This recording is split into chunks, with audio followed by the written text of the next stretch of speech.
Good morning, students. Welcome back to your online teaching of study with Anuradha Dubey.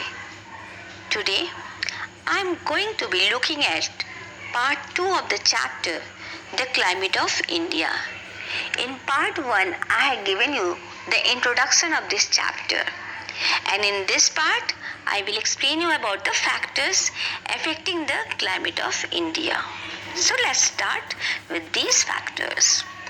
Climate refers to a generalized and composite picture of the average weather condition spread over a long period for a given large area.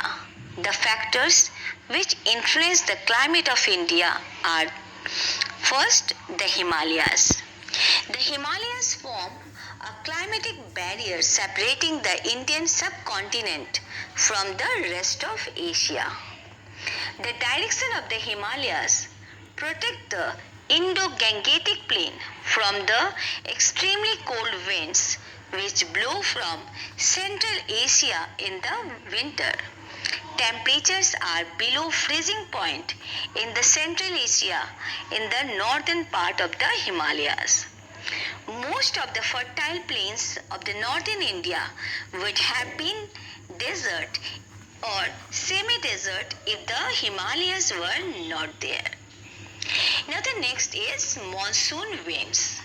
The monsoon winds have almost a universal effect in bringing summer rains over the whole of the South Asia. The moisture carried by these southwesterly winds from the Arabian Sea and Bay of Bengal bring rain to the entire subcontinent, leaving Tibet dry in the rain shadow of the Himalayas. During winters, the retreating monsoon bring rain to parts of the northern plains.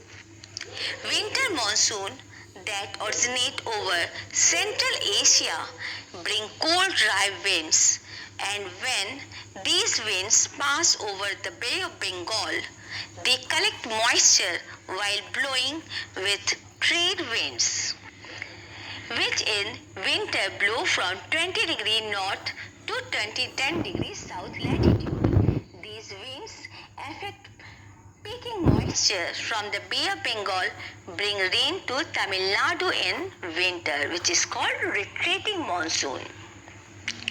Now the next is latitude. The Indian subcontinent is divided into two parts by the Tropic of Cancer. The northern portion lies in the temperate zone and the southern portion lies in the tropical zone. The warm temperate or subtropical climate of the northern zone gives it cool winter season and hot summer season. The southern tropical climate zone of India has an equable climate. Equable climate means not too much hot summer, not too much cold winter. Now the next point, that is the varied relief. Relief plays an important role in the climatic condition of India. The Western Ghat get heavy rainfall on western side because they stand in the way of southwest winds which come from the Arabian Sea. On the other hand, the Deccan Plateau gets less rainfall as it lies in the rain shadow area of the Western Ghat. In Rajasthan, the Aravalli range is parallel to the direction of the southwest monsoon winds. So, it is unable to stop the moisture-laden winds. This makes Rajasthan a dry area. The southern hills of Assam get heavy rainfall, but the northern ones do not. This is because the southern hills force the moisture-laden winds to set their moisture before they proceed northwards. In this part, I will explain you only this much. In my next part, I will explain you about the altitude, influence of the surrounding seas, western disturbances, jet streams, and other factors which are responsible to change the climate of India. Thank you and God bless you all.